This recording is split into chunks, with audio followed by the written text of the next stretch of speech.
Everybody, guess what? It's showtime. My favorite stuff to do. So, hi everybody. I'm Mandelyn Reese. I'm known as the Street Angel. I have been running around promoting kindness and positive messages for 10 years now. I just hit my 10-year anniversary last week. It's pretty amazing. 10 years of promoting kindness all over this country. Pretty cool, huh?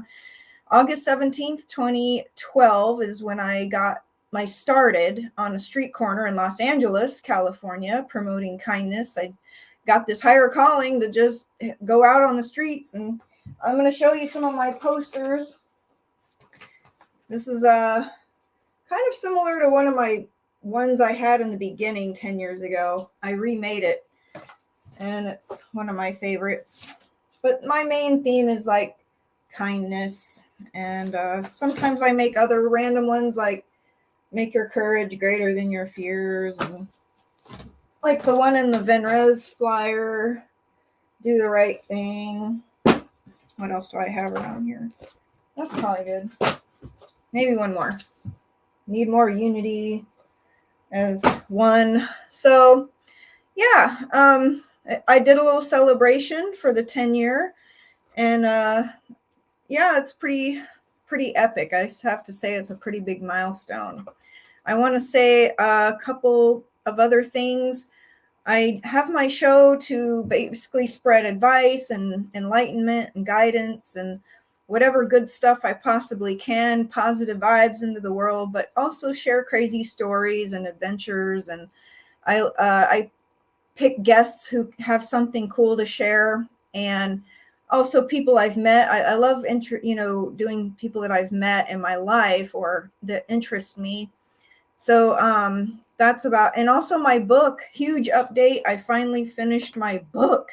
It's an epic milestone too. I have the hard copy version of my book. It's kind of like a adult playbook for how to manifest your dreams in a romantic relationship.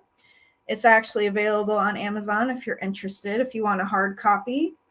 I'm working on the Kindle part, but it's really better if you get the hard copy because it's meant to be like a playbook for adults where you actually, fill in your own dreams and stuff. And there's pages for you to write like vision board stuff and planning your partner and like stuff that you want in a person, stuff that you don't want in a person in a relationship. And like traits that you're looking for. And then there's some of my random blogs in there on how to like manifest and how to use gratitude to attract more abundance and all kinds of cool stuff. So here's a cover of it that's better than me just holding it there in the screen, and the back cover. So it's available on Amazon. I hope to get a whole bunch of copies and sell them outright by myself. Obviously, I'd be better. I also have a CD, how to clear your emotional trauma from your chakras. It's a healing meditation. It's called Epic Healing Meditation CD. You can buy on my website. And Angel Card Romantic Guidance Deck to help you navigate dating and relationships.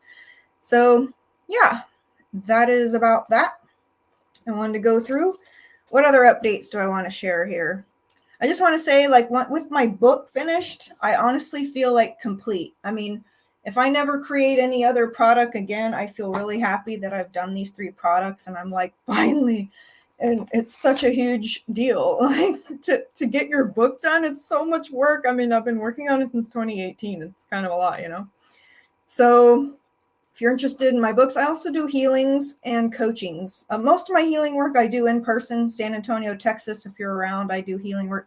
But I also have done some healing stuff virtually. So if you're interested in that, just message me.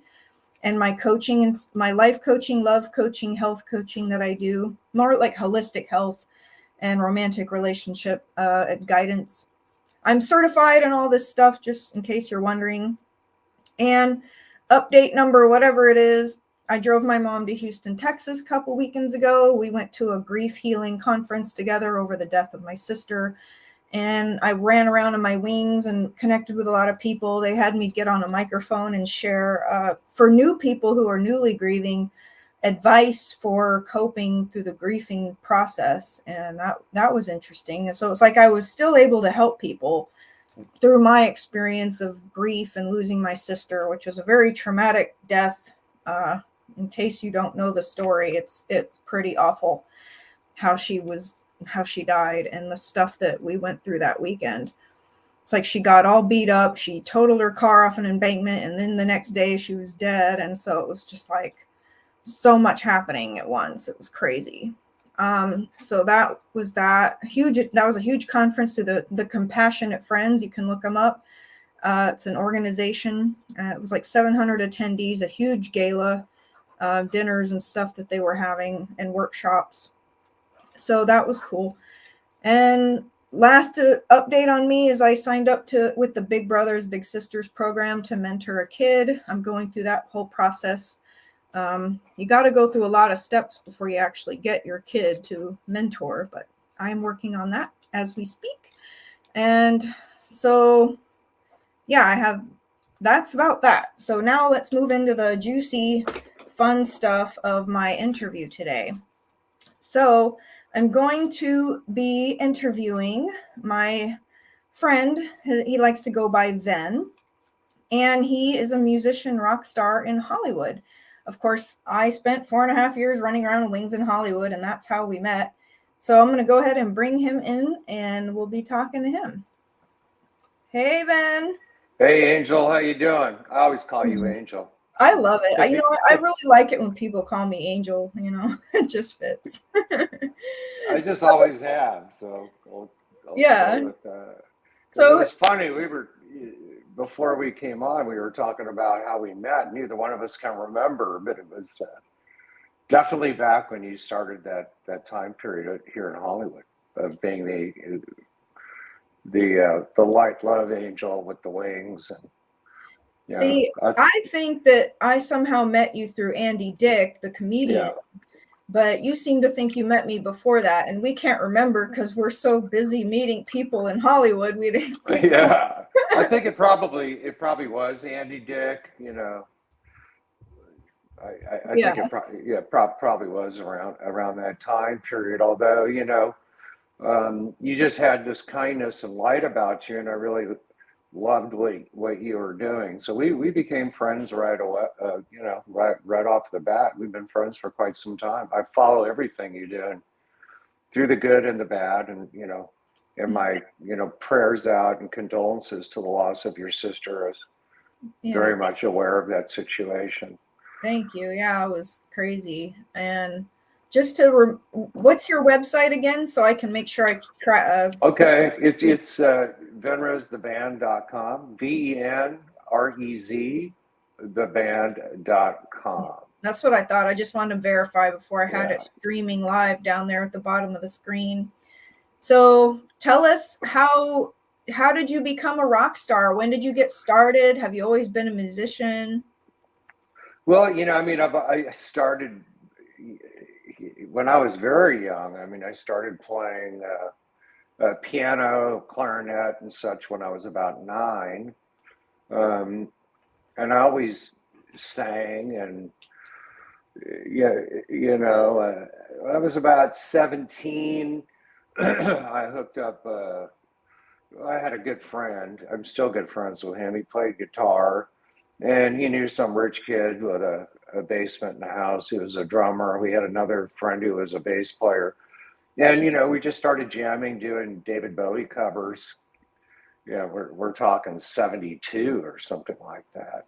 And it was going really well. And there were 2 instances. This was the first one where his dad actually came down to the basement. His mother and father were up there. They heard my vocal. They were like, "Wow!" But it didn't last long. Rich kids in Encino at the time, and it wasn't London or Liverpool, and Hollywood changed a lot going into the 80s, but it was almost impossible to try to hook up with other musicians at that time. So I just walked away from it. And in the early 90s, I managed a few bands. I got record deals for, but they never really could. They never really could get to where they should. And I always wish I could jump in their body. They just seem to lack the confidence, or so I even walked away from that. Flash forward many years later, when I was 54 years old, I just put a PA in the house, and I would come home from work and do a playlist, and I'd jump around and sing karaoke and for like an hour to stay in shape. And one day, a friend of mine who was a producer, he had left a drill at my house and called me earlier, said he was coming over to pick it up. I said, I'll leave the door open. And you know how you know when you feel somebody behind you? And I was in the middle of my jumping around karaoke set, and he pretty funny way to work out, but it worked really well. I turned around, he was there with his like jaw drop, like, we got to go to the studio. I'm like, no, I'm too old. That's the way I really felt about it. But they kind of pushed me into it. The next thing I knew, I had a band. We played a show, and in December of 2010, we did our first tour with Tracy Guns and Jizzy Pearl. Back then there were two versions of LA Guns, Phil Lewis's version and Tracy's. And we did a Euro tour with them, and we went back the next summer, did a Euro tour. And then, the next thing I knew, I was touring with Slash, Alice Cooper. We blew up, and, here we are today. Wow. It was just nothing I ever really planned for. It's just like when you're following your gift or your path, then things just happen, right? Well, exactly. I guess I proved to myself that it's never too late to live a dream. I thought my dream of being a singer in a rock band was over many years before that. But I think God gave it to me later on to where I'd be more grateful for it, along with the fact that at that particular period, with what was going on with drugs and alcohol and such in the early 70s, for those of you that are more 80s, it started way before that. I don't think I would, if it happened at 21, 3 or 4, I don't think I would have lived to see 30. I really don't. So, have you lived in Hollywood your whole life? I'm an LA native, yeah, but I pretty much grew up in the Valley. Kind of moved to the city a little later on in life. I was just a Valley boy. What I thought was cool was when I was doing this mission all around Hollywood, the natives, LA natives, they were always like shocked when they saw me, because they're like, wow, we've never seen anybody do what you are doing. And I was like, well, I guess that's why I got the calling to do it. Like, it was just, yeah. I just moved to LA to follow a boyfriend, not to get famous or be in the entertainment business. I just moved there, and boom, I got this calling on the second day, and I acted on it. And it like you following the calling and whatever just led me on this magic carpet ride through Hollywood. And I got to meet all these people and celebrities and Andy Dick, and like it just flowed and went from there. And it was really they have this saying, right, that we plan and God laughs. It's like I have also had another career in film. I mean, none of these two careers that I have that I've been very successful at and love I ever planned for. It was God's will, and it was the same thing for you. People saw this pretty young lady, and she's wearing angel wings, and she's promoting, love and kindness. And boy, the world sure needs a lot of it, especially here. It's really gotten crazy in LA. And that's another thing people were always saying was, we need you here. And I do think about moving back sometimes, but the energy there stresses me out so bad. And it's kind of a loveless place. And like, I don't know, I felt too much pressure, anxiety, and I felt like my fame was getting too fast for me to handle without proper support. And it's almost like I ran away from it. It's kind of weird. Maybe, I'm born here, so I'm used to it. My father was a famous cardiologist Stanford med grad. He was a heart doctor to the stars. The Jackson Five moved into Encino nearby where I lived. I grew up with them. We were all pretty close. I'm still pretty close with some of them.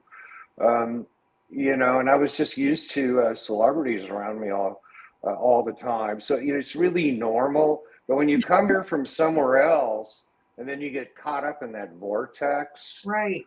it's easy to kind of start losing your balance. And you really caught fire. And it's like, damn, you were like, I'm seeing all these pictures you're posting, all these great events. I'm like, hey, invite me to some of these things because I know, I'm telling you, it was just flooding in, and I could go anywhere and people knew who I was. And when I first started, of course, New Kid on the Block, people were like, who the heck are you? And what's the wings? And I did get thrown out of a couple of places when I was new, but since I'm so friendly and I don't look threatening or whatever, and I have a positive message, I was really welcomed to a lot of events. And then the invitations were just flooding to me. I could barely even do enough, or I could go to multiple events a week. I would go to sometimes 3 events on a Saturday stacked, and I would change different outfits.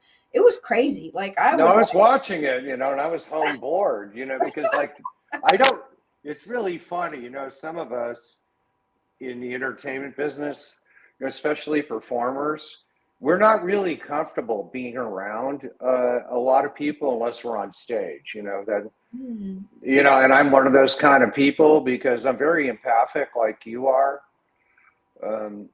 And, I can just, sometimes if I touch somebody, I can feel their whole life in seconds. It becomes very overwhelming. But I got really bored and I was like, oh my God, Angel's just going to all these great parties. Invite me to some of this stuff. But I don't know if I would have had the energy to do what you were doing. I could see where you really needed to leave LA for a while. Yeah. You go, well, God takes you down the path of where you go. Yeah. You keep that faith.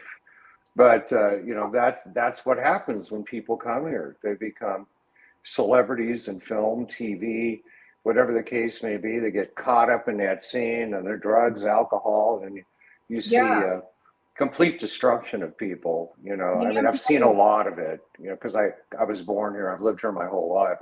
I've seen way too much of it. Yeah, and that's what some of the stuff I wanted to talk about with the shadow side of it is you can really have an amazing career, but still have weird shit happening under, in the shadow aspect or the drugs, alcohol. A lot of celebrities have drug addictions, and some of them they try to hide, like pills and whatnot, to deal with their anxiety, with fame. Exactly. There's all this stuff that comes with fame, It happened to Marilyn and Elvis. I can see it too, even being on tour. It's grueling.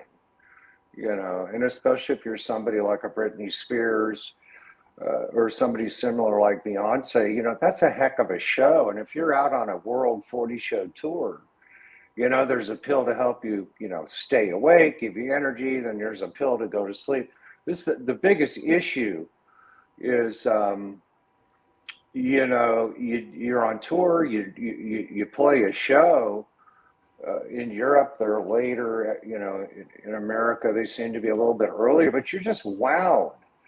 And it can be, 7, 8 o'clock in the morning before you can even go to sleep. And then, you can wake up and have your coffee. So I have stayed away.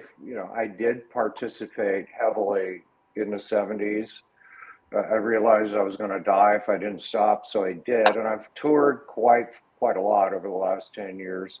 That's good you were able to pull back, I just... I got a picture of your band, by the way. There we and go. That's one of your shows at the Whiskey A Go-Go.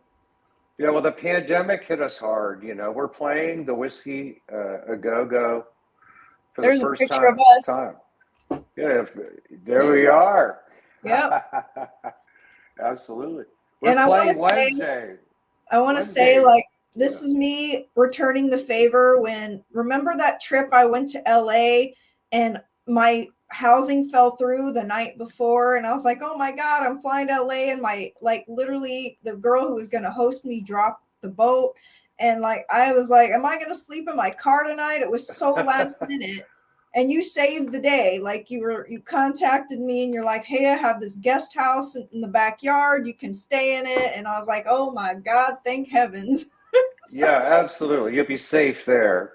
So I finally get to repay you with, hey, come be on the show. Let me help promote your gig, And Well, plus, yeah, I mean, we're playing Wednesday, the 24th, yeah, and it's being filmed as part of a rock and roll documentary for Netflix, kind of focusing on me and the band because I got a record deal at 66 in a pandemic last year with Pavement Entertainment, a Sony rock label out of Chicago, and Puddle of Mud, Dishwalla, Candlebox, Ted Nugent are signed to it.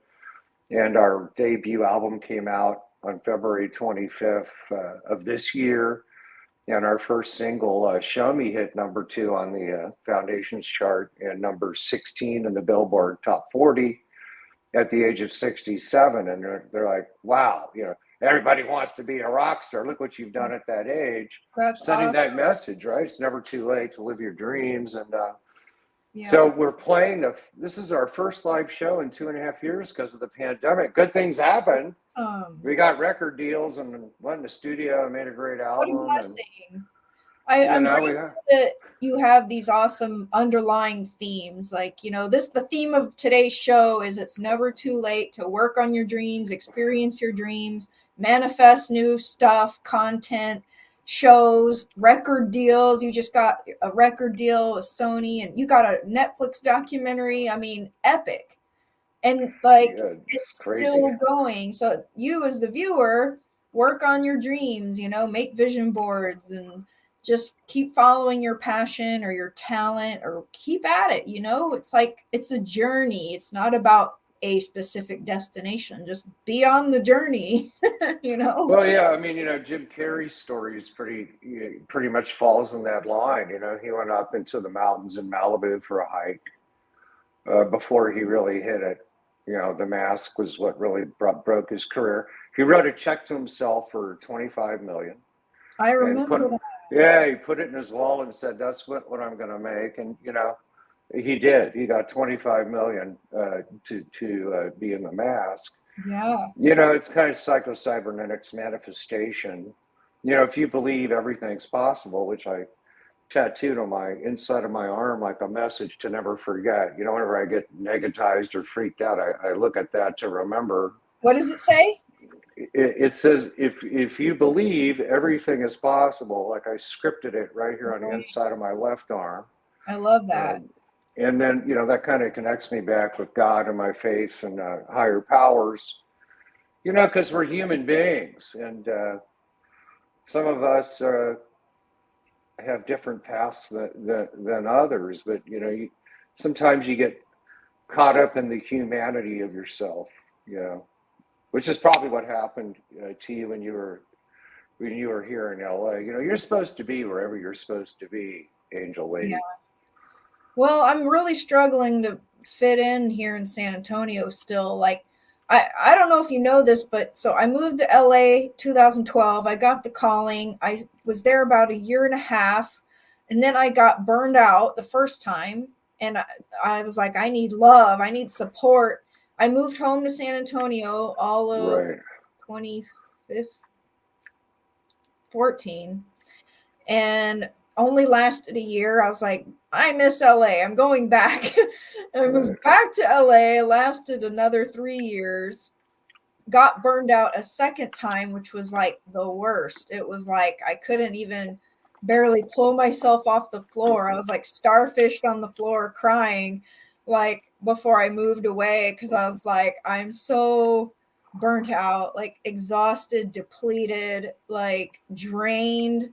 I felt like I was under spiritual attack, which I don't know if anyone's ever experienced before, but me trying to be a light shower, way shower in Hollywood, doing what no one has ever done before. It was like intense going into some of these events. And I don't know if you know, I got into some high level stuff at times, and there are some people who don't view life in the same screen, and they don't like the light. Well, no, I mean, the light and the dark are attracted to each other. And, Los Angeles, Hollywood, yeah, it's a very special place. Well, for me, because I'm a native, I was born here and I've lived my whole life here. So I learned how to deal with it long ago. But I've seen people come here from other places that just get eaten alive by this town. It's just all about balance. We met before you went back, because I remember when you went back to Texas. Yeah. That you were just going to too many events. Things were just spinning out of control. Very late nights. Then it starts to wear yourself down, and that's when there's no question that you were under spiritual attack. And I know with relationships, at least one in particular. The others just because we've been friends and we obviously follow each other on social media, so I'm aware of it. But that I kind of fell into the same situation where hooking up with people that show one side of them that really have very dark hidden agendas, or agendas in general. I mean, that guest house you were in, at the time I was married to somebody who actually was a completely different person. That's what will blow your mind, when you spend 6 years of your life with someone and then all of a sudden, boom, realize it was all an act.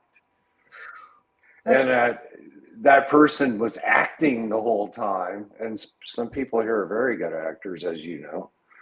And I swore never to date an actor, and I broke the rule and married one. And oh boy, I paid for it on every single level. But I think that's what screwed my mind more than anything, is when you realize, oh my God, I just spent 6 years with somebody I don't even know. Wow. That was just really crazy.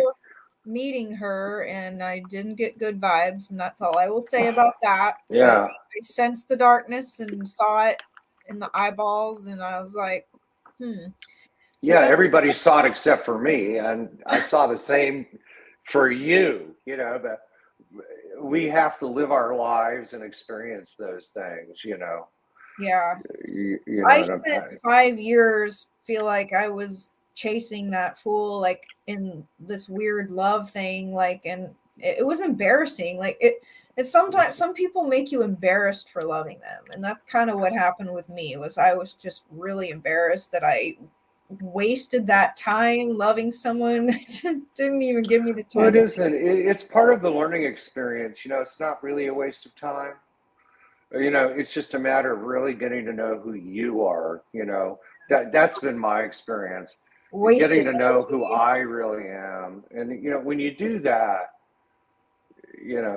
I mean, right about the time I swore I just didn't want to be with anybody. I was just committed to my career in film and in particular music. I didn't want to date. I mean, I really absolutely didn't. Like 2 weeks later, I met the love of my life, who I've been with for over 2 years now. So, amazing woman in person, who's extremely talented.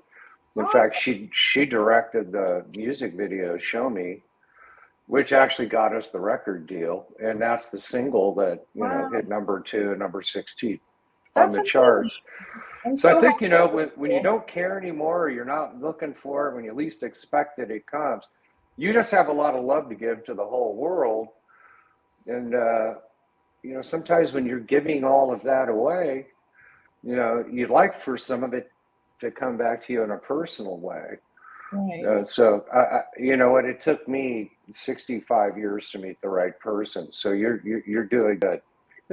You'll be fine. You're not the first person I met to tell me something like that. I met another woman in her 60s. No, 2 that have said they finally felt like they found the right love of their life, and they're old, but it's like you live. You just never know. I mean, you can be childhood sweethearts, or maybe you're lucky to ever meet them, or you can meet them at 50 or at 60 or what. there's no written law to any of it.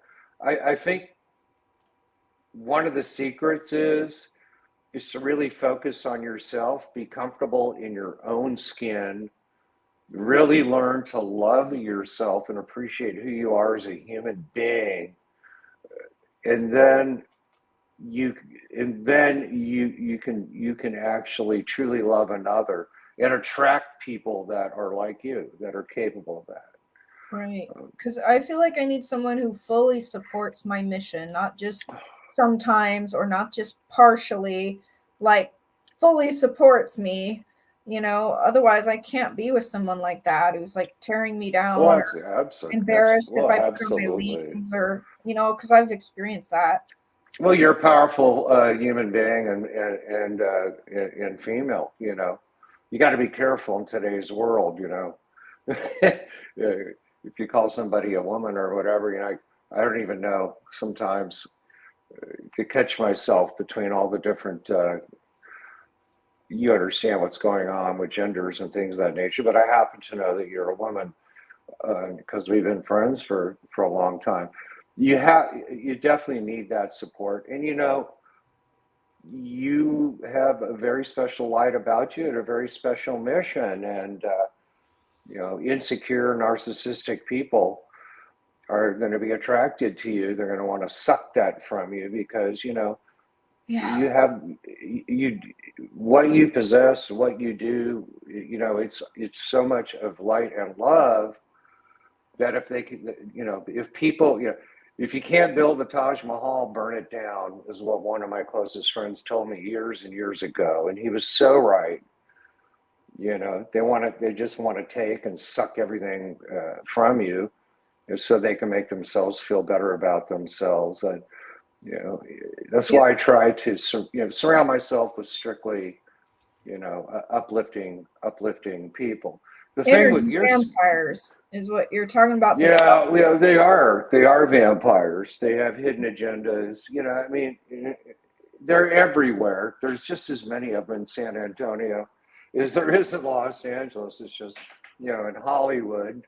You know, they didn't come up with the name Hollywood Vampires out of nowhere, right? The rock band with my good friend Tommy Hendrickson, the guitar player, and Alice Cooper, and also in the Hollywood Vampires.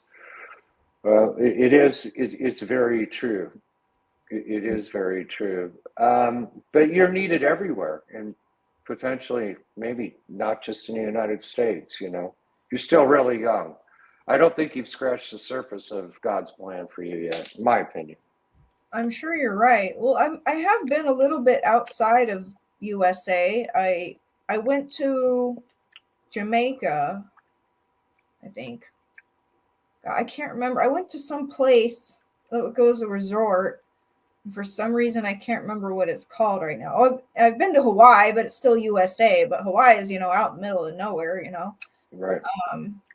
Yeah, I've been a few places. So like I wherever it goes, I mean, there's still a lot in USA I haven't touched physically. I mean, I've been a lot of places virtually, that's why my show reaches all kinds of places. When I go to the airports, people from all over the world see me at the airports. The show is probably a good thing because you can reach out worldwide that way, and especially through every city. It's getting dangerous. I mean, I was born here. I never thought I would ever feel unsafe in my town. But I do, I mean, I don't feel safe when I leave my home. And I tend to only go to places where, I frequent, where they have valet, or, I can Uber to and Uber back, where Let, it's safe. well, let's talk There, more about what's feeling less safe there right now. no, I mean, it's become dangerous. I mean, we have tremendous amount of looting, shooting, stabbings. And really, I live in a good area here in the farmers market, Fairfax district. By the Grove. I mean, some poor UCLA grad student opened a furniture store up. She wasn't supposed to open it without the other person working with her, but they were running a little late. Some crazy guy went in there and stabbed her to death. I mean, it's right down the street from me. A guy was I heard about shot that. I heard. right down the street here in La Cienega and Santa Monica 2 nights ago. A 71-year-old woman was followed home right here by the Grove in a nice home, pistol whipped and robbed.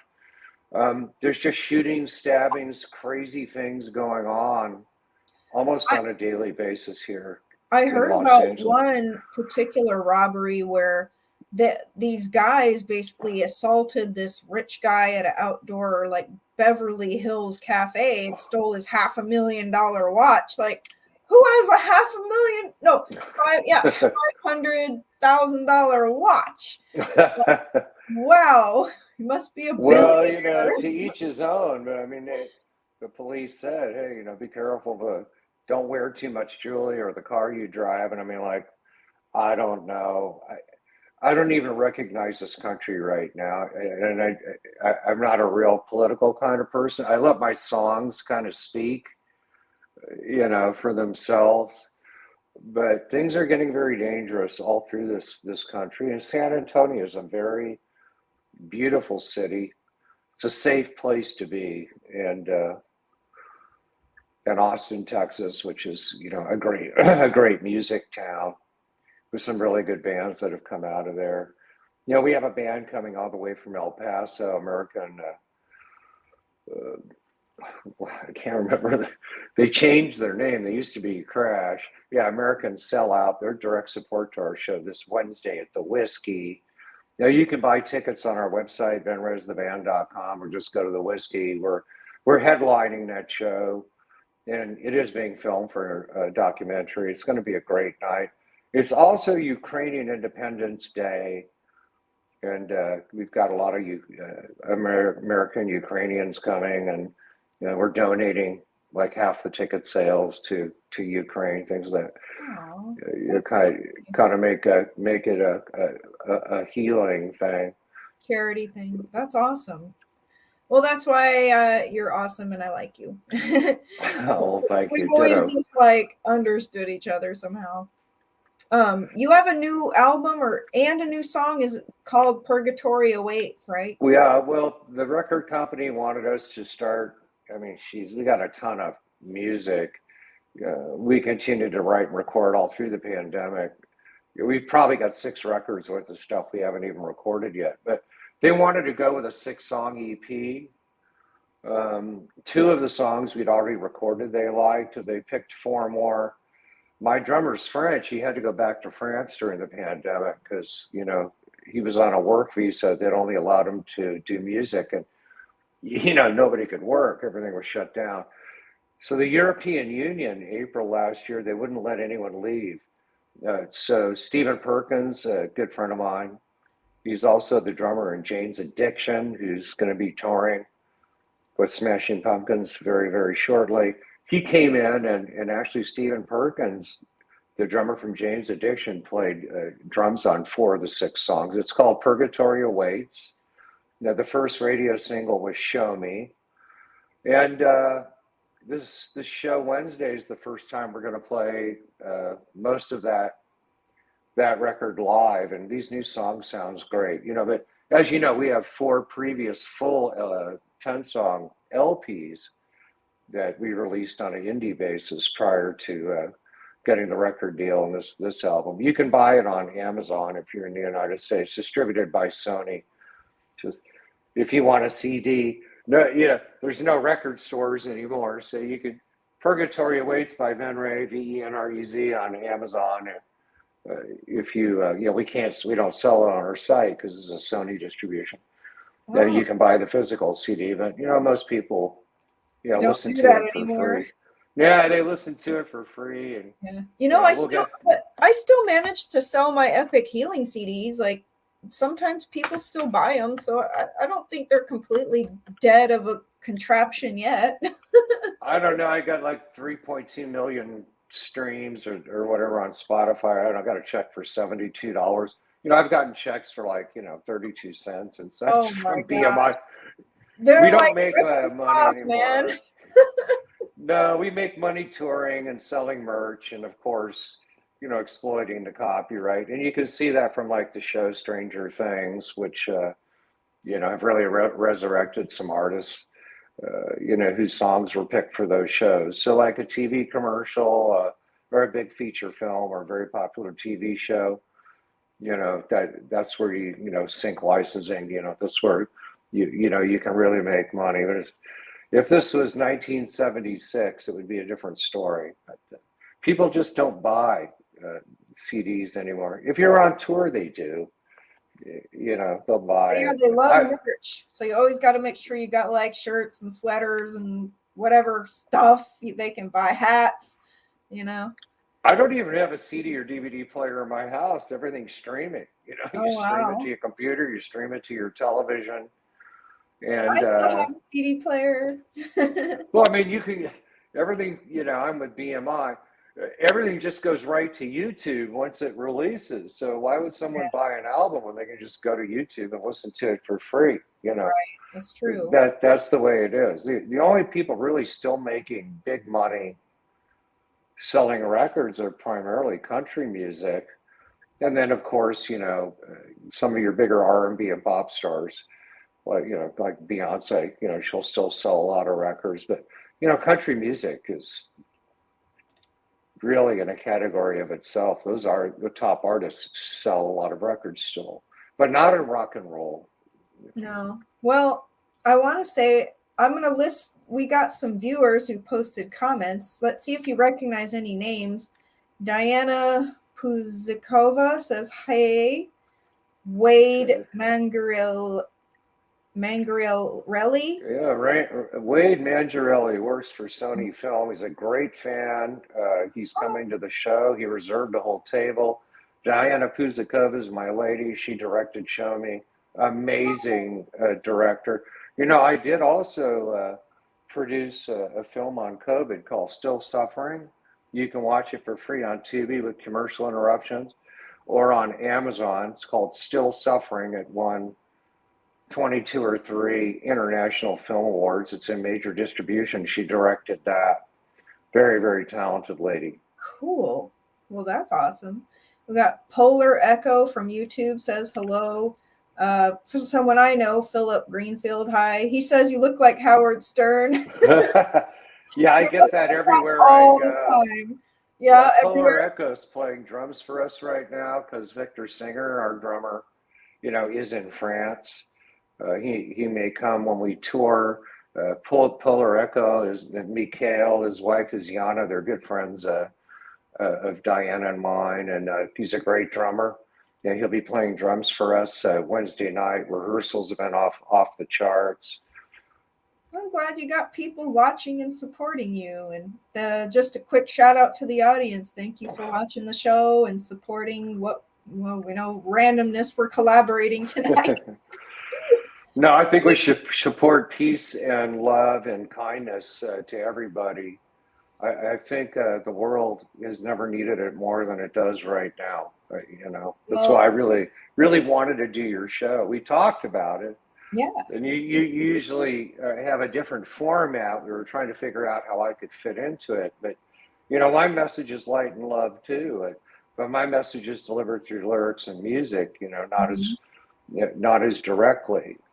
What I like about you is you don't preach. You just kind of live it. Yeah.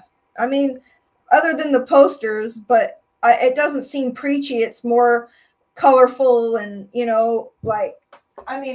I literally put, rainbows and hearts, and I do this on purpose. Like the method to my madness it's to go to the inner child, the rainbow spirit within everybody, right. To remind you of the unity consciousness that, we're all one organism on earth, and that we need to be more unified in the fact that we are all unique, but we're within the same species, right?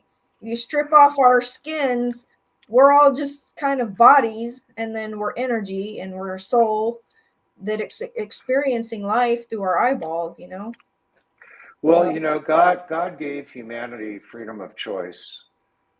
We have freedom of choice and will. And my advice is to choose more wisely. Your method is not preaching. You just live what you believe. There's a big difference. When you tend to preach, people kind of take it as being told what to do. People seem to reject that. And you see all the arguments on social media. Our country's so divided. And I see so much anger. I think the pandemic really, I think there were a lot of bad people that hid it well, but now they don't really hide it well at all. There's just a lot of anger. I think the pandemic had a lot to do with it. Oh yeah, it changed everybody's life in a different way. It affected everyone in some weird way somehow, and so yeah, Well, maybe. you can make it a positive or you can make it a negative. On one hand, I could say I lost 3 years of my career. It was very difficult on me because film and music were completely shut down financially. It was disastrous. God got me through it. God always does. I was born Jewish, but I'm born again. I'm not very religious, but I do believe in Jesus Christ as the Lord and Savior.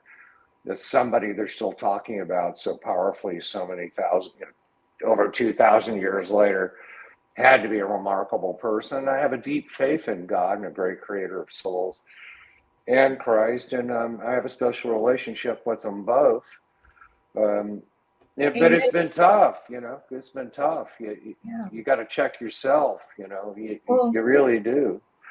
thank you for Sometimes. saying that about God and Jesus. It's really nice that you bring that into the audience too, because I pray to them all every day. I'm the same. I'm like all about the faith, and to be honest with you, I feel like I did COVID right. Like I was traveling, taking advantage of all the cheap flights and the cheap hotels. Like while everybody's in fear and wearing their masks, like I was painting the town red, going to all kinds of places, like woo! And I I was took the having same so much approach. fun, and I still did my talk show. In fact, I ended up moving my talk show into home studio because, one, I'm not in my Hollywood studio anymore. But I mean, it was a perfect thing to do when there's COVID and you can't do a whole lot, or there was hardly any events because no one knew what to do and everything was online. And so it was really cool to start up my show and have like 2 seasons during the pandemic. No, you've had a real positive way. You know what? I went to a real dark side during that pandemic. Yeah, I really did. I went to a very dark place for a while, um, yeah, but I came out of it.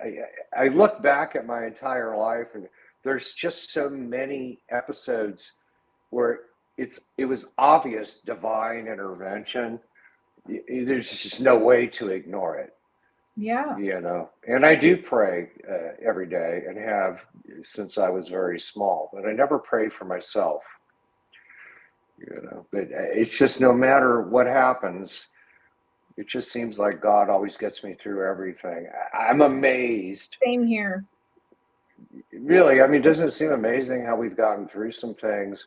Yeah. You just never, you can't believe that it happened. And it's just a matter of being a good person and, having faith. Faith, that word is, I think, the most powerful word on earth.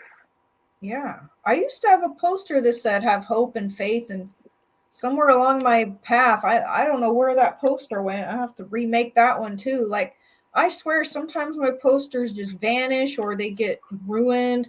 One time I had this like really delicious cup of green soup. I know it sounds gross, but it was delicious. But it like went flying out of my hands and like spewed all over one of my posters. I was like, oh, Yeah. how long it takes me to make one of my posters. It's a lot of work actually. And to destroy it, like I just never know. One time I went to eat at the Rainbow in Hollywood, the famous Rainbow, and Well, of course. Yeah. some jerk violated my poster. It was one of my brand new, one of my favorite ones, and it was like I left my poster on my table to hold my table, so because I had to go to the ladies' room, And I come back and some jerk had in pen written dirty phrases all over my posters. Like, what kind of demon in Hollywood are you to go violate my poster like that? Well, Like, I don't think it was him, but it was definitely a demon working through him, that's for sure, sending you a message. oh, yeah, I was pissed about that. I've had some weird stuff happen to me too. I got date rape drugged in my angel wings one night. No, I didn't know, and that saddens me to hear that. Unfortunately, it's much more common than it should be, Oh, I sadly enough. heard it so much happen out there, and like, You have to really be careful. You can't turn your head for a minute. If you yeah. set a drink down, a glass of water, you Oh, turn your head or walk away. well, You and you don't think go back. Go you get a new one. I mean, women really need to figure that out when they're here in LA. It is dangerous, and yeah. it just continues to go on. And I'm so sorry to hear that. Well, luckily I wasn't raped, but I almost was. Like, and I want to tell this story because of how crazy it is. Like, the fact that somebody would do that to me when I'm literally dressed like an angel, promoting love and kindness in an event, and some guy tries to rape me. So what happened? And the weird thing about it, I met this guy at this event. We hung out a couple times or something, and he did sound like he was trying to hit on me, and I was like, oh no, I'm not looking for anything right now. And he told me, he's like, oh well, I feel like I want something I can't have. That should have been warning signal number one. But Yeah. then the night he actually drugged me, I was going to this 80s party, and I wore this 80s outfit, and I asked him to be my bodyguard because I didn't know anybody at this event across town, and I was like, can you watch over me? And he turned out to be the bad guy. So like, I'm in this outfit. Thank God I wore the tightest, like, I had on fishnets, and then on top of the fishnet shorts, I had really tight shorts on. I think that saved me, because normally I'd wear these like angel dresses. And if I was wearing a dress, it would have been a bad story, right? Like, worse. But this time, like, he apparently he comes over and he hands me this beer right before we were gonna like leave. I was like, oh, I want to, we're time to go. He's gonna take me to my car. So he gives me this beer and I like drink some of it. And then that's when he poisoned me with whatever it was. So Right. instead of taking me back to his car, he drove me to his apartment. And that's when I suddenly got violently ill from whatever he put in that beer.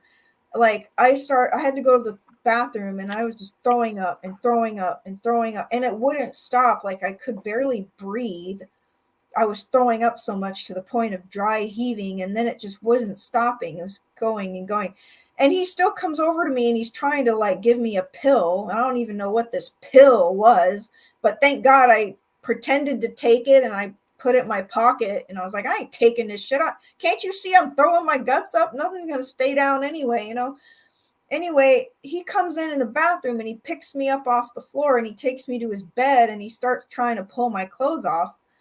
And I'm like so sick and delirious, and I'm like, what is happening right now? I feel his hands on me, and I'm like, and then suddenly he like ripped my top off, and I'm like, oh, and luckily I'm a pretty strong-willed person, and I would probably fight to the death. Some guy ain't gonna rape me. I will kill him. So I like finally come to my senses, and I kind of get an idea of what's happening here, because he was like in his underwear and he was like grinding up against my back, and he was trying to pull off my tight shorts. Well, I come to my senses and I lean over to him and I grab my bra top back and I snatch it back from him, and I get out of the bed and I'm like staggering back to the bathroom to try to throw up some more. And somewhere along the lines, I realized I need to get out of here. And I like stood, and I felt like I had this moment where I was like standing like Wonder Woman. I had my hands on my hips and I was standing in my full power, and I said, take me back to my car now. Right. And he looked almost like scared of me. And So he did. He like loaded me up in the car and took me to my car. But that was only part of the ordeal. Like, thank God I got out of his clutches and I was out of the problem. But then once I started driving home is when the date rape drug started like really kicking in, and suddenly like my hands started to go like this, like paralyzed, and I just barely pulled off the highway in time and parked before I was completely comatose. Like my head just fell against the wheel and I couldn't move. It was the most bizarre thing. It's like being tranquilized. Like my eyes worked, my brain worked. I could see, I could, process, but I couldn't move my anywhere. I couldn't move my body, my neck, my arms, my legs. Yeah, that's the Rapinol. That's what it does. I'm I was surprised you totally, even can remember, because most people who are slipped that drug, the thing about it is you have no memory. You know, well, I you can't remembered remember what happened. everything. That's the crazy part of it, was I got the paralysis, but I remembered everything. I never Yeah, blacked then he out. must have given you something different. Because Yeah, Rapinol is what they usually use, and that wipes out your memory. God, who knows what the heck the guy gave you? You're really lucky that he actually ended up I know. taking you back to your car, because in that kind of situation, you could have really been seriously physically assaulted. I know. Maybe I think that's a perfect example of evil forces working through a human. Hmm. And basically, there must have been some goodness inside of this particular person. And in my opinion, God came in there and kicked that demon out. Because it's very unusual in that type of situation, for Get him to out. actually come to his senses and take you back to your car. Yeah. That's a miracle, actually. And I think a lot of women who might be watching this show right now understand that. I remember I was somewhere with someone I was with years ago. A guy had been eyeing her. She was quite beautiful, and he had slipped something in her drink right between her and me. I thought she'd had enough to drink, so I grabbed her drink and I drank it. And he was waiting outside when we left, and I kind of saw him staring. So I think he was like waiting for her to walk out, but it didn't hit her. It actually hit me. I woke up the next day. I couldn't remember the last 2 days. Oh my You know God. what I mean? No, That, I went to the doctor and they tested me, and I had this excessive dose of Rapinol in my blood. So I wow. literally lost 2 days memory, just completely Holy wiped crap. clean. So I'm the one that got the date rape drug. Well, Funny, I know I must have barfed up a good amount of something, because like I said, I got to the point of dry heaving, but whatever had managed to soak in didn't hit me till I was in my car. And I had multiple, so the mm-hmm. paralysis would go away. I could drive a little more, and then suddenly it would come back. And I'd freeze up again and have to pull over and like lay there for a little while. It was the weirdest thing I've ever gone through. No, I know another woman who that happened to. Yeah. She just they slipped her something, but she left before they could before it hit. It hit when she was driving home, and the same kind of thing happened. She got all paralyzed, Yeah, it's and had to pull over down the road, and you know I did thank call. God it worked out okay for you, that you got out of it safely. I hadn't even realized I was drugged until like I actually ended up calling an ex who happened to actually answer his phone, even though it was 4 something in the morning in San Antonio. He answered and he said, "Oh, it sounds like you've been date rape drugged." And I was like, light bulb. I was like, holy crap, you're right. I mean, that's the only way this could be happening. And so I thought I did next day I did call the police and I kind of talked to them, and I didn't know what to do because I wasn't raped. There was no evidence. I barfed everything. No, it doesn't really matter, though. I mean, Yeah. you got somebody who's slipping women a drug, so you did the right thing. What I did, and maybe you might have thought about it is, I went to the doctor, had blood drawn, had a test done just to see what the heck was in my system. Because I Yeah. knew I'd been drugged.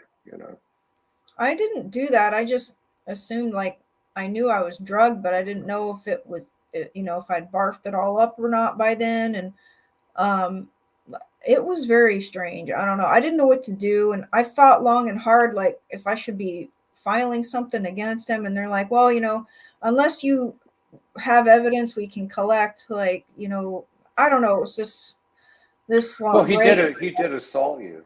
First of all, it's odd. He handed you a beer. Everything started happening after that. He took you to your apartment, not to your car, His apartment. and his apartment, yeah, and he ripped off your top. So that is a physical assault. Um, Hopefully, you'll never experience anything like that again. So you don't need to worry about it. I have been extra vigilant ever since. I try to be very careful and pay attention to my drinks and not leave them alone. And That happened in San Antonio or in LA? that was in Hollywood. In I Hollywood. was Yeah. I was in my full angel outfit. I mean, it was an 80s party, but I had my wings and my posters, and I was like running around taking pictures with people, promoting the kindness. And so it was very shocking. I actually talked about this incident on the Paris show. That he had a talk show Right. too. I talked Yeah, it about was a good show, actually. yeah, and so I haven't talked about it I think since. But it was just shocking to me having my trust violated like that, and it was a kind of an eye opener. It's a good thing to give that message out. You really need to be looking out for yourself. But it's pretty evil to earn someone's trust. I mean, what happened to the days of, actually, getting to know somebody and having them like you for who you are, and being a gentleman, being a lady, and developing, a healthy connection, whether it's short term or long term, whatever it is. Drop something in the drink and rape somebody. Yeah, it's nuts. I just don't think that's humanity. I think those are just dark forces.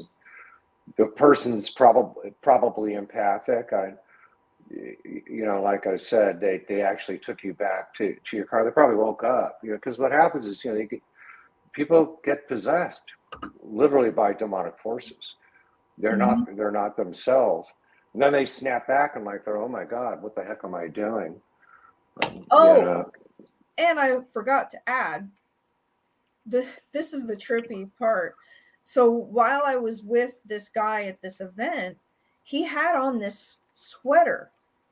And I looked at this sweater he was wearing, and I literally out loud said to him, I was like, your sweater looks like a sign or something to me. It was like this evil looking skull or evil looking face, and it was like a pair of scissors that was like cutting the olive branch, which represents peace. It was like a pair of scissors cutting peace with an evil face. And I'm like, this looks like a sign. And I took a picture of it. I have a picture of it. That's it. And yet it was actually a sign in my face, but I didn't realize I was being warned about him. Yeah, well, you should learn that lesson. That won't. Yeah, you won't miss the sign if it ever comes around again, and it probably will. Yeah, actually, it did come around again. I was trying to sell something on Facebook Marketplace just a few weeks ago, and this guy messaged me, and he was like, asking to buy it. And I took a look at his shirt, and it was this mean-looking panther attacking a golden goddess. And I was like, you know what? That's a good enough sign for me. And I blocked him. Well, lesson learned, I'm not having this guy come over to my house. So I thought about that incident. I was like, I need to pay attention to the signs. If this guy's shirt looks threatening to me, I'm just going to take it as a sign and block his ass, not take any chances. Yep. So we've reached probably a good move. Yeah, we've reached our 1 hour mark. And do you have any last things you'd like to say to your audience? I'm just saying, I'd like to say thank you to you, Angel, for having me on the show. It's good to see you, you're even welcome. though you're down the road. Thank you to everybody that supported the band and me through all these years, and all the local people that are, tuning into the show. And, if you're anywhere near Los Angeles this Wednesday night, come to the Whiskey A Go Go, and we got a show. It's going to be a very special night. It's Ukrainian Independence Day. It's our first live show in 2.5 years. The first time we've headlined a Whiskey A Go Go. It's all being filmed for a rock and roll documentary. It's just going to be a very special night. And the tickets are only $15 each. Come on, everybody. That's awesome. Okay, I'll buy you a beer. Just get a ticket and come. Tell the date. It's August 24th. Yeah, this Wednesday, August 24th. We got 5 great bands on before us. I'm not familiar with the 2 opening bands.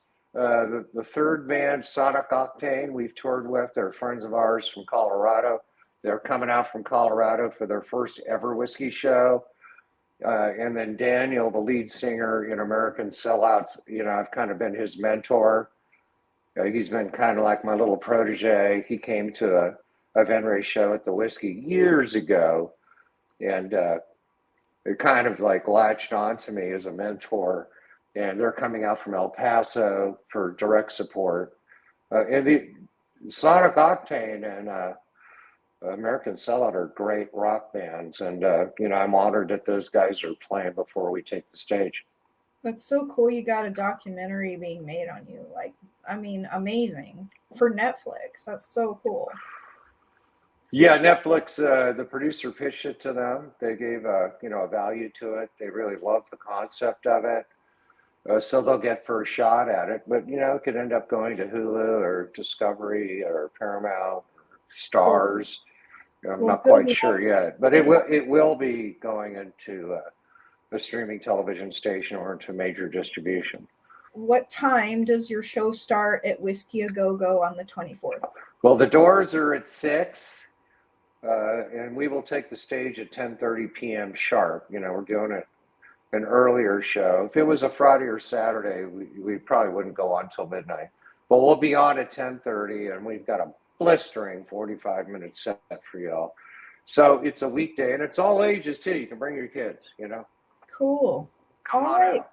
Well, thank you so much for your time, and it was so great to catch up with you. Seriously, I'm glad we did this. I do like to keep my word to people. If I try to, tell people I want you on my show, as long as people cooperate, because I've had people say, I'm like, hey, would you like to come be on my show? And they don't cooperate. They don't get back to me in the messages, or they take 5 years to respond, or they don't send me crap. Like, you gotta collaborate. It's not just like you show up at start time. It's like you gotta do some steps, you gotta prepare. Mm-hmm. It's like, so you still hold a pretty powerful position in LA. People know you, they haven't forgotten you. And, thank you for having me on your show. And I have no doubt a lot of your fans will become my fans and actually come out to the Whiskey. So thank you for having me, and we'll talk soon, Angel. Thank you. God bless you.